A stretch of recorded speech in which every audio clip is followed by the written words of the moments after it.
amis, bienvenue sur la chaîne de la médiumnité de Suzanne. On est parti pour faire notre petite guidance de ce vendredi 8 novembre. On va aller voir un petit peu les odeurs de notre week-end. Et comme j'ai le temps, parce que nous sommes sur YouTube et qu'on peut prendre son temps, eh bien, je prends mon temps pour mettre en place notre espace de communication avec le subtil. Hop. Pour vous expliquer aujourd'hui, on va un petit peu faire comme d'habitude deux choix, deux situations. Mais là, vous allez choisir choix 1, choix 2 par rapport à un oracle. Un oracle. Alors, j'en ai pas beaucoup avec moi parce que je suis pas avec toute ma tarothèque. Mais néanmoins, bien assez pour... Alors, j'avais choisi ces deux-là et finalement, on va en choisir deux autres. Hops, hops. On va choisir le tarot d'Edgar Allan Poe et le tarot du Corbeau. Voilà. Donc déjà, vous avez le dos de deck qui peut vous permettre de faire un choix. Et puis, je vais vous montrer un peu le deck. Pas les deux decks, l'inverse. Voilà. Ça, c'est le tarot d'Edgar Allan Poe. Voilà. Donc, s'il vous parle, ça, c'est le choix numéro 1. Et choix numéro 2, on a le tarot du Corbeau avec voilà, les côtés très brillants. Il y a un défaut de fabrication où tout est un petit peu, abîmé. Et puis voilà les illustrations.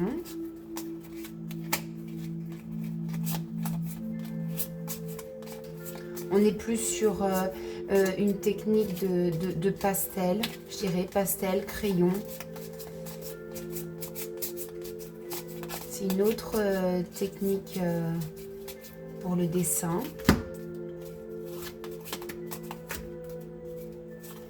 Voilà, chers amis. Ok, donc ça, vous avez choix 2, l'oracle du Corbeau, le tarot du Corbeau, et choix 1, l'oracle d'Edgar Allan Poe.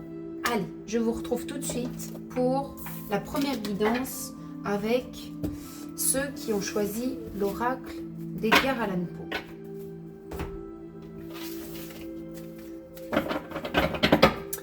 Alors, pour l'oracle d'Edgar Allan Poe, on va aller voir déjà dans un premier temps une situation. On va aller voir l'évolution et on va aller voir un peu s'il y a action ou conseil à faire. Allez, c'est parti, je fais le tirage.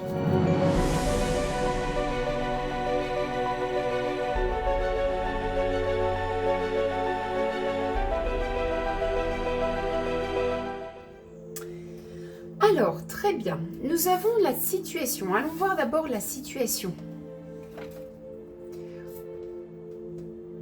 As de Pentacle, Valet d'épée, 5 de bâton,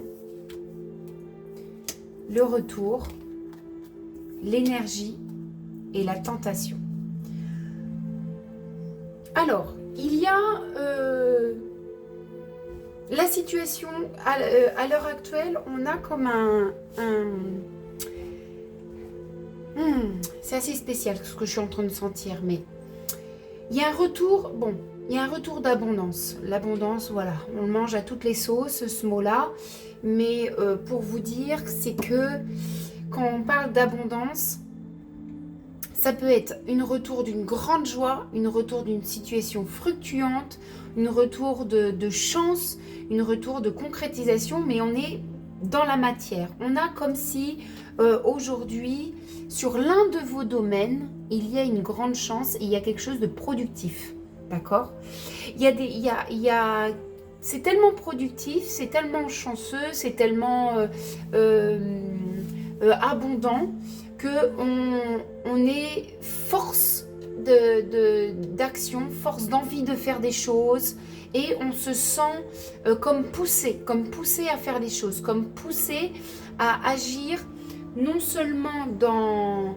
Enfin, à agir non seulement dans la connaissance, je finis ma phrase quand même, dans la connaissance, mais aussi dans l'action. C'est-à-dire que dans ce que vous entreprenez, c'est comme si vous saviez, vous aviez les tenants et les aboutissants, vous saviez ce qu'il faut faire, mais en plus vous faites. Vous ne faites pas faire, vous faites. Donc c'est assez tranché. J'ai aussi un petit côté, quand je parle de trancher, ce mot, c'est assez tranché. Excusez-moi si vous entendez du bruit. On passe le souffleur autour de ma maison, mais c'est tranché, c'est-à-dire que vous avez une ligne de conduite, vous avez un objectif et il y a tellement d'énergie et il y a tellement de certitude et il y a tellement de croyance dans ce que vous faites et dans où vous souhaitez aller que on ne peut pas faire autrement que de vous suivre. Bon, mais vous êtes vraiment poussé, hein. Il y a vraiment, avec cette carte-là, on a quelque chose qui est... oui, vous êtes vraiment poussé, c'est vos tripes qui sont dedans, voilà.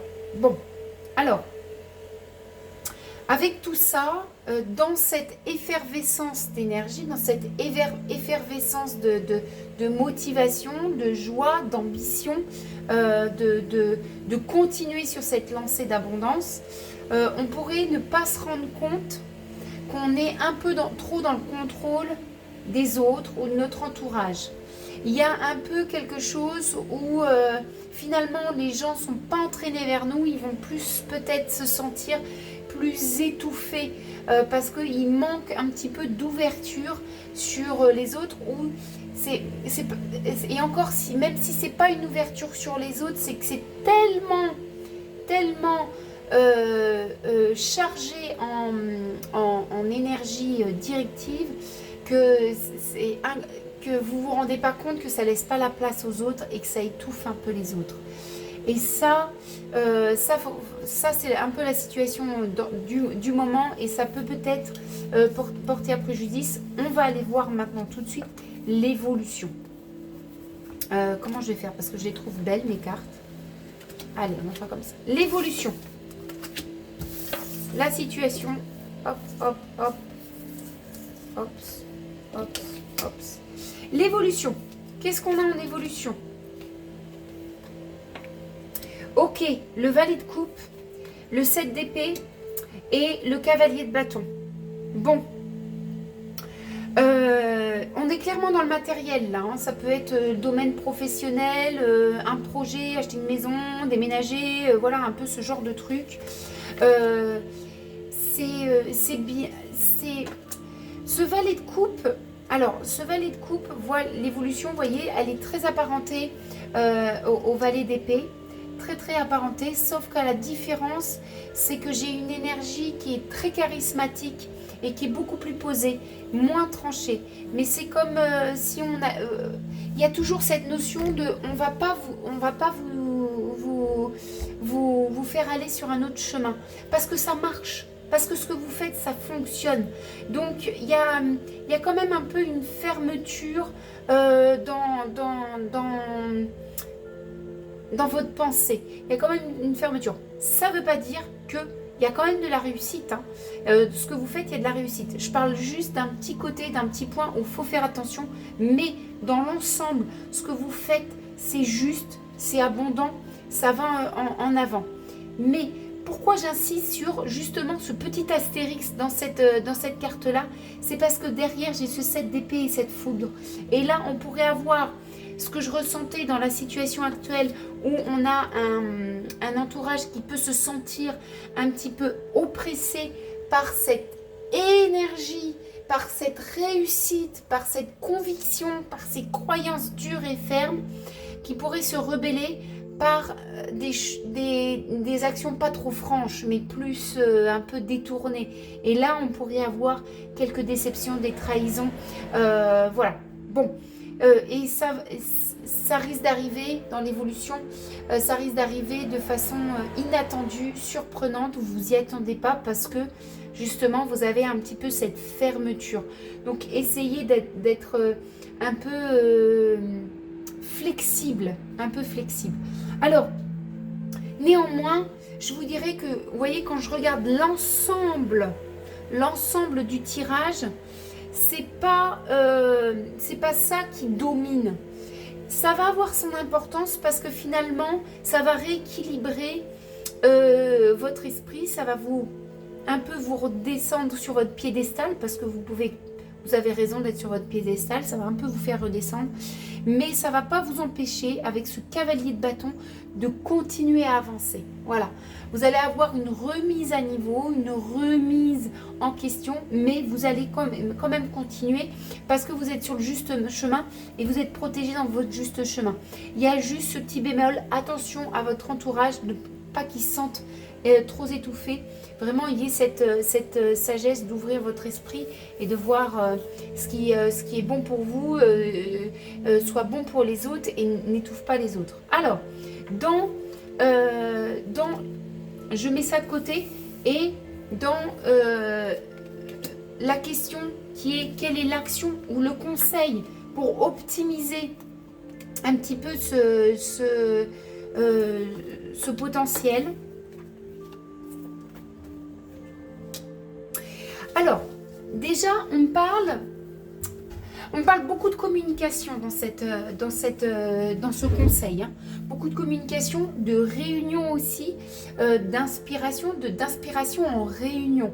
Voilà, même si vous savez ce qu'il faut faire, ce qui mène à la réussite, il n'empêche que se réunir avec son entourage, discuter. On a quand même ces deux cartes qui sont importantes dans la communication, la réunion, et aussi dans la façon de expliquer pourquoi vous agissez ainsi.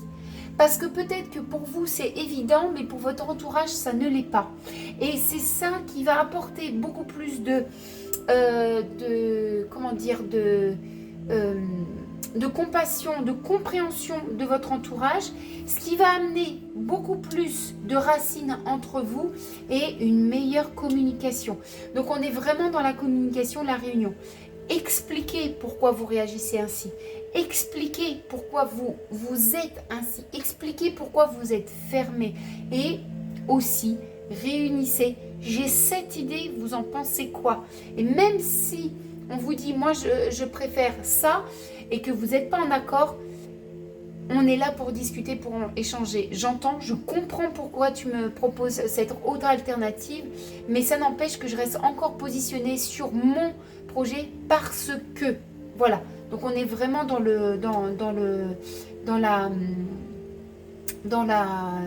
l'échange, mais je vous vois pas changer d'idée. On est dans l'échange avec les autres parce que eux ils ont besoin de ça pour comprendre, mais je ne vous vois pas changer d'avis. Vous voyez, avec cette as d'épée là qui est bien ancré en terre, on a vraiment quelque chose qui est bien solide, qui est bien déterminé et qui ne bougera pas. Voilà. Mais j'ai beaucoup de signes de communication là-dedans. Ça, c'est le conseil pour optimiser toute cette guidance. Voilà, très chers amis du choix numéro 1. J'espère que ça vous aura plu, cette guidance, qu'il y aura eu un mot, une phrase qui aura pu vous aider, peut-être vous donner une intuition, peut-être vous donner une motivation, vous rassurer ou voilà. En tout cas, je vous embrasse très fort. Et je vous dis à lundi pour la guidance de la semaine. Bye bye, des bisous. Chers amis du choix numéro 2, vous qui avez choisi l'oracle du corbeau, je vais remettre toutes mes cartes à l'endroit parce que je n'ai pas de nécessité à les lire à l'envers. Ce tarot est assez complet pour rajouter des cartes à l'envers. Je ne suis pas d'ailleurs très adepte des cartes renversées. C'est ainsi ma pratique. Alors, on va... Et pourtant, il y a des moments où j'utilise les cartes renversées. Hops.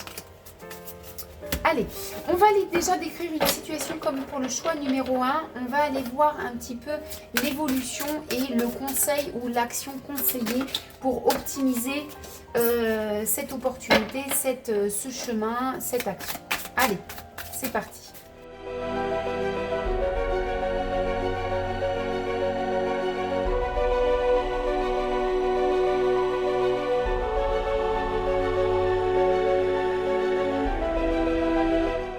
chers amis du choix numéro 2, vous qui avez choisi l'oracle du corbeau, on est parti pour aller voir un petit peu cette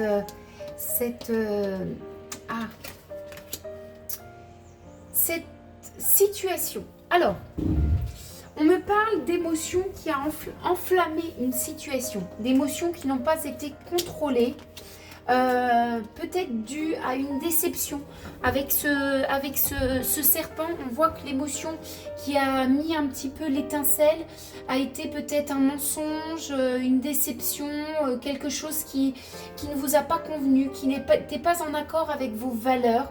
Et puis on a eu voilà, la situation s'est enflammée, est devenue plutôt incontrôlable. On est dans des relations où on se méfie parce qu'on a été déçu, on se méfie parce qu'on observe, parce qu'on n'a pas confiance et on est sur le point, si ce n'est pas de la rupture entre deux personnes, entre un partenariat. Là, c'est quelque chose, on est le choix numéro 1 était plus dans la profession et le matériel. Là, on est plus sur quelque chose de sentimental, de quelque chose qui tient à cœur. L'évolution de cette situation. L'évolution de cette situation. Il y a quand même si c'est rigolo, hein. C'est rigolo, c'est impressionnant ce tirage que j'ai, parce qu'on est sur le point de la rupture, si ce n'est pas qu'on a déjà mis pause à cette relation. J'ai quand même un lien très fort entre les deux personnes qui souhaitent peut-être déménager, qui souhaitent peut-être relancer un truc de nouveau. On a vraiment deux personnes qui se complètent bien. Il y a encore une flamme qui est entre les deux, sauf que l'évolution, et attention parce que moi je vois que dans l'évolution on va essayer de remettre le couvert, pour parler un peu plus vulgairement, mais la communication sera toujours très compliquée. Il y a un problème, vous comprenez pas. Il y a quelque chose où vous n'arrivez pas à vous comprendre. Et peut-être que je reviens sur quand on explique cette situation, on dit qu'il y a une incompréhension, une déception, une trahison. Et je pense que c'est quelque chose, on n'est pas réussi à se comprendre. Et ça a tellement touché un point sensible chez l'un et chez l'autre que ça s'est enflammé. Mais dans le fond de la situation, aucun des deux partenaires, des deux personnes avait une intention mauvaise. On n'était pas dans quelque chose avec des mauvaises intentions. Alors, qu'est-ce que j'ai là pour le conseil? Le conseil, peut-être l'action.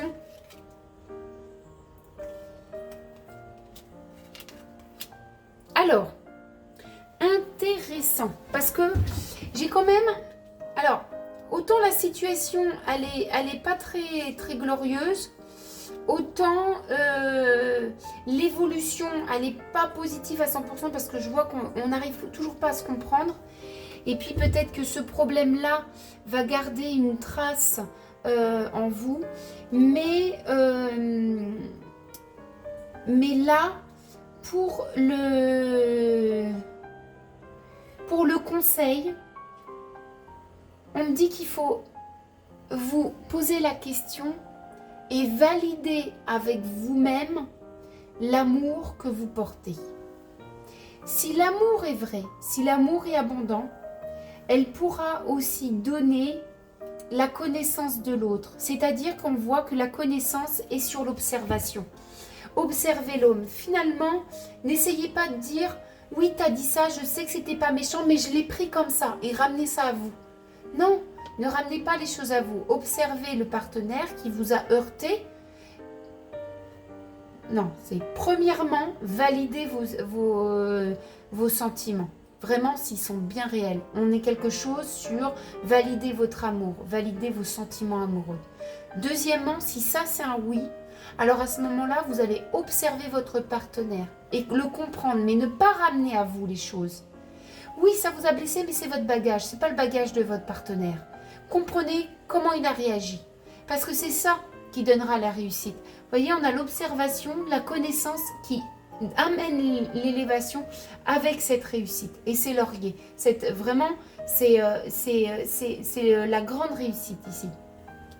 Et puis, lorsque vous avez, validé votre amour, 2, observé et compris, alors vous allez vous un petit peu revenir à vous-même, un peu comme un ermite, et aller essayer de sentir si ça va donner quelque chose dans le futur. Et si votre réponse c'est oui, temporairement, à vous de choisir si vous voulez retenter une relation temporaire. Si c'est oui, permanent, à vous de choisir si vous voulez faire votre vie avec cette personne. Si c'est non, à vous de choisir si vous voulez quand même tenter, mais que vous sentez qu'au fond de vous-même, il ne faut pas y retourner. C'est simplement de revenir à soi, de mettre un petit peu un recul, ne pas essayer de retenter tout de suite, parce que vous voyez, juste après la séparation qu'on a aujourd'hui, on a tout de suite, on retente.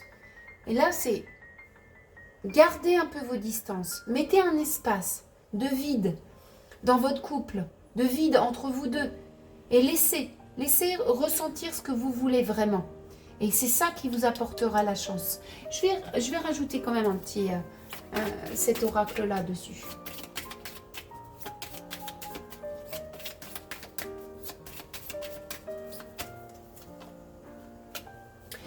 Il y a quand même quelque chose à faire. Hein. Ah oui, on a la grande réussite et la grande chance. Hein. Il y a quelque chose. Sauf que si vous ne passez pas par les étapes qu'on vous dit dans les oracles et que vous entendez juste « Ah, Suzanne, elle a dit que c'est bon, il y a grande chance, j'y vais », vous allez vous casser la gueule.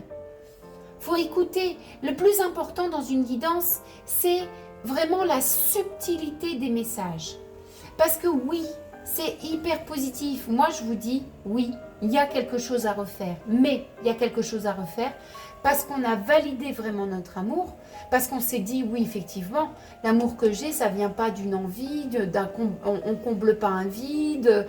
Voilà, on a vraiment un amour sincère et réel. Qu'on prend du temps pour observer et comprendre l'autre sans ramener à soi, à sa propre blessure, parce que ça, c'est notre bagage et ça ne concerne pas l'autre. Et puis, en mettant aussi un peu une distance pour valider la réponse qui vient à l'intérieur de soi. Pour moi, ça fonctionne. Mais il va falloir suivre un petit peu ces étapes. Et ça, c'est un peu l'erreur des consultants lorsque vous prenez une guidance. Il faut écouter tous les détails parce qu'on les oublie souvent.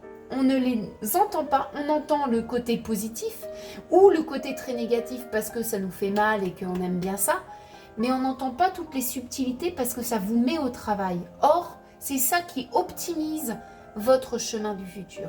Voilà, chers amis du choix numéro 2, je vous embrasse très très fort et je vous dis à lundi, le 11 novembre, pour la guidance de la semaine. Je vous embrasse très fort, des bisous, bon week-end.